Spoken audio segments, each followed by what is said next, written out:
तो पहले समझते हैं लेंज लॉ होता क्या है। लेंज लॉ होता क्या है, उससे पहले हम लेंज लॉ के बारे में इंपॉर्टेंट टर्म जानेंगे, इंपॉर्टेंट बात जानेंगे। जैसे कि लेंज लॉ डिस्कवर कौन किया था, ठीक, लेंज लॉ डिस्कवर कौन किया था। तो Lenz law was discover by Heinrich Emil Lenz. Heinrich Emil Lenz, नाम अजीब था इसीलिए हम लिख दिए, नहीं तो नहीं लिखते, ठीक। हेनरिच एमिल लेंज एक साइंटिस्ट थे जिन्होंने क्या किया, इस लेंज लॉ को डिस्कवर किया। बात समझ में आए। उसके बाद it is based on the energy conservation principle. Lenz law जो है वह एनर्जी कंजर्वेशन प्रिंसिपल पे बेस्ड है। बात समझ में आए। लेंज लॉ क्या है, एनर्जी कंजर्वेशन प्रिंसिपल पे बेस्ड है। उसके बाद एक सवाल और आपसे, एक चीज और आपसे कि यह इसका यूज किस चीज के लिए किया जाता है। नहीं, कोई लॉ डिस्कवर हुआ, कोई चीज डिस्कवर हुआ तो बिना यूज किए, बिना उपयोग किए क्यों होगा, काहे हम उसको खोजेंगे जब तक उस चीज़ का हमको उपयोग ना हो। तो जी, दुनिया में जो भी चीज़ होती है कोई ना कोई जरूरी के लिए होती है, नहीं तो उसका कोई मतलब नहीं रहता, कोई फायदा नहीं होता है। बात समझ में। तो लेंज लॉ का यूज क्या होता है, हम लोग पढ़ते हैं और समझते हैं। It is use to obtain the polarity of induced EMF.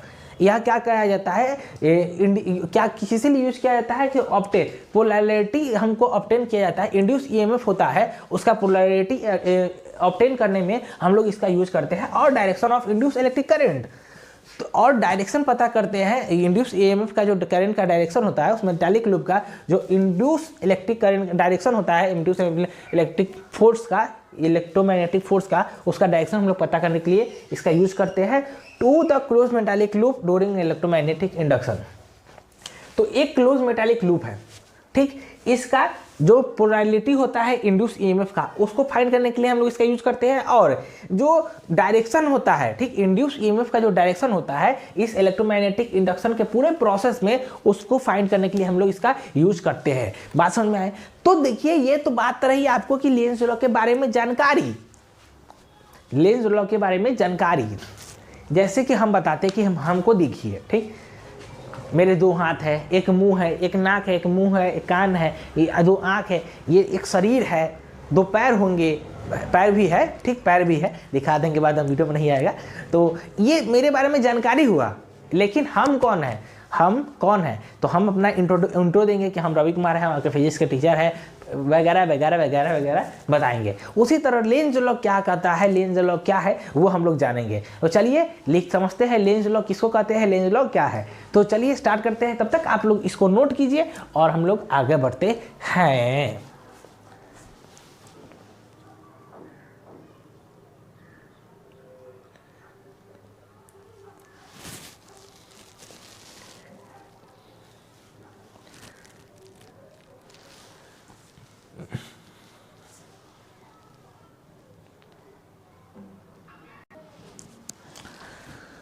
हाँ, तो हम लोग समझें कि लेंज लॉ कहता क्या है, कहने का मतलब क्या है। देखिए, जो आपको हम पहले बताए, थोड़ा देर पहले, पॉइंट टू पॉइंट आपको चीज़ गिना है वही चीज़, बस इसको एडवांस इंग्लिश में लिख दिया गया, ठीक। जो चीज़ हम पहले बताए हैं शॉर्ट फॉर्म में, मतलब पॉइंट वाइज करके, उसी चीज़ को यहाँ पे बहुत भारी अंग्रेजी में लिख दिए, क्योंकि बोर्ड में नंबर उठाना जरूरी है, तो इसीलिए हम लोग भारी अंग्रेजी में लिखे हैं। जैसे कि अकॉर्डिंग टू दिस लॉ, अब इंग्लिश पढ़ेंगे, थोड़ा इंग्लिश बोलिए तभी नंबर मिलेगा।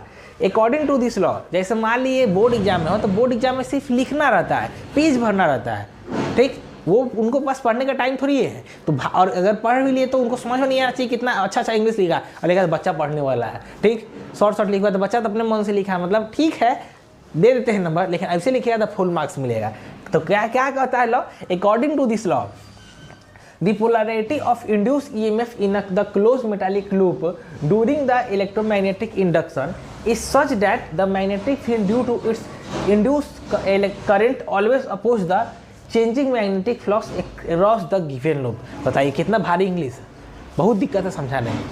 देखिए क्या कहता है, the polarity of induced EMF in a closed metallic loop, जो भी पोलैरिटी होगा induced EMF का किसी भी क्लोज मेटालिक लूप में ड्यूरिंग द इलेक्ट्रोमैग्नेटिक इंडक्शन, कब, जब इस क्लोज मेटालिक लूप में इलेक्ट्रोमैग्नेटिक इंडक्शन प्रोसेस हो रहा होगा तब is such that the magnetic field due to its induce current, जो इसमें जो इलेक्ट्रिक करंट दौड़ रहा होगा तो इसके कारण जो मैग्नेटिक फील्ड क्रिएट होगा वो क्या करेगा, always opposes the changing magnetic flux across the given loop. वो क्या करेगा, अपोज करेगा। वो क्या करेगा, अपोज करेगा जो मैग्नेटिक फ्लक्स, इसमें लगातार जो मैग्नेटिक फ्लक्स का रेट चेंज होता है, रेट चेंज होने का रेट चेंज हो रहा है, उसको अपोज करेगा। बात समझ में आए कि जो पोलैरिटी होगा इंड्यूस ईएमएफ का, मतलब जो पोलैरिटी होगा, मतलब पोलैरिटी मतलब नेचर किसका, तो इलेक्ट्रोमैग्नेटिक फोर्स का। इलेक्ट्रोमैग्नेटिक फोर्स का किसी भी क्लोज मेटालिक लूप में ड्यूरिंग इलेक्ट्रोमैग्नेटिक इंडक्शन, कब जब इलेक्ट्रोमैग्नेटिक इंडक्शन हो रहा होगा तब, इज सच दैट, वो किस तरह होगा, the magnetic field due to induce current, जो मैग्नेटिक फील्ड होगा इंड्यूस इलेक्ट्रिक करंट के कारण, ऑलवेज अपोज द, वो क्या करेगा, हमेशा अपोज करेगा, हमेशा उसके उल्टा में जाएगा, changing the magnetic flux across the given loop. इसमें जो मैग्नेटिक फ्लक्स जा रहा है उसके हमेशा उल्टा। तो मान ली मैग्नेटिक फ्लक्स इधर जा रहा होगा, तो इसमें जो मैग्नेटिक फील्ड क्रिएट होगा, वो जो मैग्नेटिक फील्ड का इलेक्ट्रिक करंट आएगा, इंड्यूस इलेक्ट्रिक करंट आएगा, वो हमेशा उल्टा डायरेक्शन में रहेगा। क्यों, इसको अपोज करने के लिए, मैग्नेटिक फ्लक्स को अपोज करने के लिए यह हमेशा उल्टा डायरेक्शन में इस मेटालिक लूप में करंट मूव करेगा। मतलब मान ली मैग्नेटिक फ्लक्स इधर जा रहा है तो यह उल्टा जाएगा, इधर जा रहा है तो इधर जा रहा होगा तो ऐसे आएगा, इधर जा रहा होगा तो ऐसे जाएगा, और इधर जाएगा तो ऐसे आएगा। मतलब जिधर जाए उसके अपोजिट जा रहा है। मैग्नेटिक फ्लक्स का मोशन फ्लो है जिस डायरेक्शन में होगा, तो इलेक्ट्रिक करंट का उस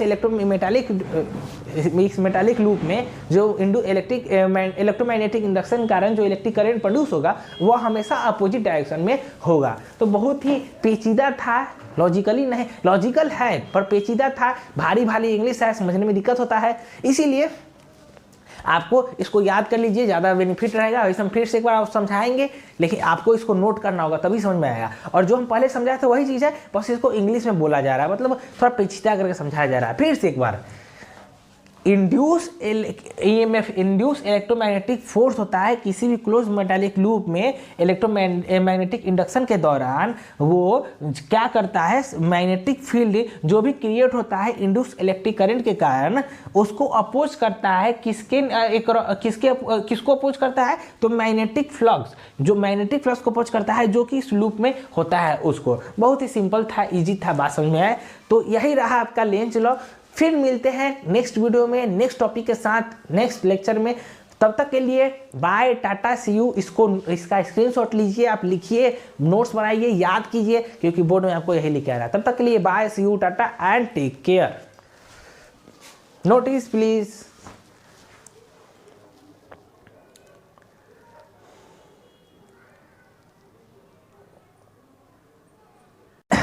इंड्यूस इलेक्ट्रिक फील्ड क्या होता है, तो बेसिकली देखिए हम लोग लिखे हुए हैं यहाँ पे बोर्ड पे, बस उसको पढ़ेंगे, समझेंगे और बस खत्म हो गया, बात खत्म। इजी है क्योंकि लिखने में टाइम जाता है। आप देखिए हम आपको बोलेंगे इंड्यूस इलेक्ट्रिक फील्ड लिखो टॉपिक, हम यहाँ लिखना चालू करती है, बहुत टाइम लग जाएगा, बहुत सारी बात है। तो आपके लिए, आपका टाइम मेरे लिए इंपॉर्टेंट है, तो हम लिखे हुए हैं। तो क्या लिखे हुए हैं देखिए, ध्यान दीजिए। The electric field appear in a close metallic loop during the electromagnetic induction when magnetic flux through it continuously changes is known as the induced electric field। अगर आपको बेसिक थोड़ा सा भी इंग्लिश आता होगा तो आपको यह डिफिनीशन समझ में आ गया होगा, लेकिन हम समझाएंगे क्योंकि फिजिक्स है। कह रहा है कि electric field appear in close metallic loop. ऐसा कोई भी इलेक्ट्रिक फील्ड जो कि क्लोज मेटालिक लूप में अपीयर हो, सामने आए, ठीक, कोई भी मेटालिक लूप में इलेक्ट्रिक फील्ड अपीयर हो, सामने आए, ठीक, उस ड्यूरिंग द इलेक्ट्रोमैग्नेटिक इंडक्शन, कब, जब इलेक्ट्रिक फील्ड इस मेटालिक लूप में कब आएगा, सामने आपको क्यों दिखेगा, जब इलेक्ट्रोमैग्नेटिक इंडक्शन हो रहा होगा। कब, जब इलेक्ट्रोमैग्नेटिक इंडक्शन हो रहा होगा तब।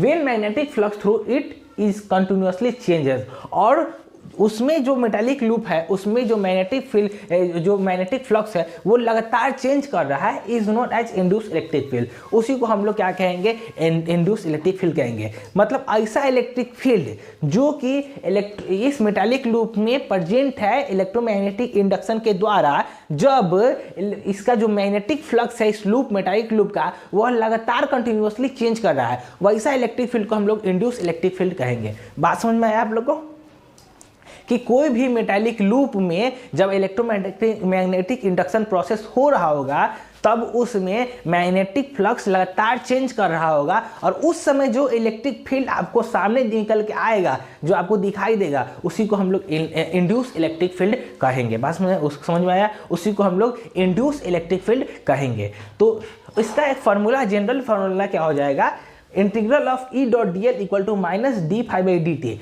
Integral of E dot D L equal to minus D phi by D T. यह फार्मूला आया कहाँ से, तो ये फार्मूला आया Faraday law of E M I, Faraday law of E M I, Faraday law of electromagnetic induction.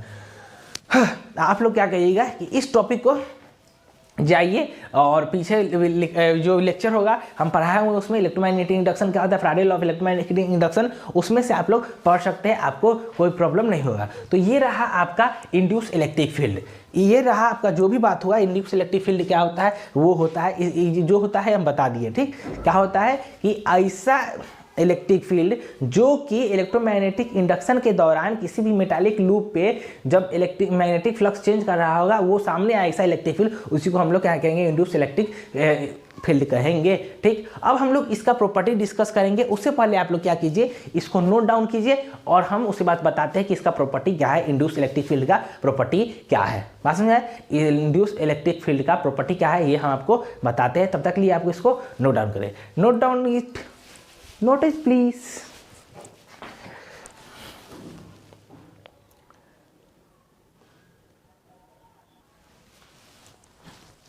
तो अब हम लोग जानते हैं properties of induce electric field, ठीक। अब हम लोग समझेंगे properties of induce electric field, क्या क्या होते हैं प्रॉपर्टीज वो देखते हैं, ठीक। तो पहला प्रॉपर्टी ये है कि it is not in electrostatics nature. जैसा कि हम आपको बताया है कि हमको यह इलेक्ट्रोमैग्नेटिक इंडक्शन में पढ़ना है, इलेक्ट्रोस्टैटिक्स में नहीं, तो यहाँ साफ साफ क्लियर में बताया गया है कि it is not in electrostatics nature, यह इलेक्ट्रोस्टैटिक्स नेचर में नहीं है, ठीक।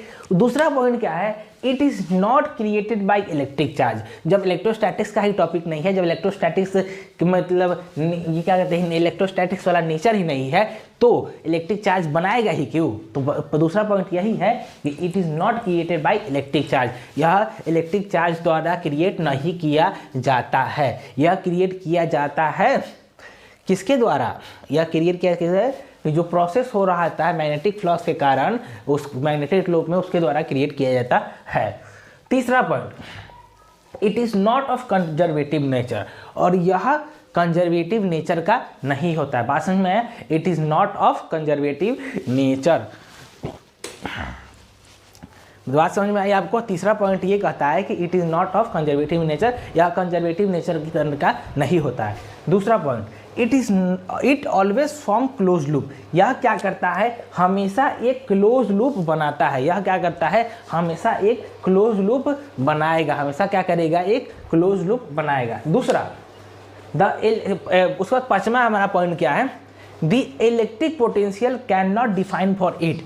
जब इलेक्ट्रोस्टैटिक्स में नहीं है, इलेक्ट्रिक चार्ज के द्वारा क्रिएट नहीं किया जाता है, तो इलेक्ट्रिक पोटेंशियल जो उसके लिए डिफाइन नहीं होगा, तो इलेक्ट्रिक पोटेंशियल भी इसके लिए डिफाइन नहीं होगा। बात समझ में आए, इसीलिए इसको इलेक्ट्रोमैग्नेटिक इंडक्शन में पढ़ते हैं, क्योंकि यहाँ पे इलेक्ट्रिक पोटेंशियल का भी कोई चर्चा, कोई बात नहीं है। तो बात समझ में आई कि the electric potential can not define for it, इसके लिए इलेक्ट्रिक पोटेंशियल डिफाइन नहीं है। बात समझ में आया आप लोग को। तो ये रहा आपको सारा जानकारी इंड्यूस इलेक्ट्रिक फील्ड के बारे में। नेक्स्ट लेक्चर में हम लोग मिलेंगे नेक्स्ट टॉपिक के साथ, नए इसी चैप्टर में।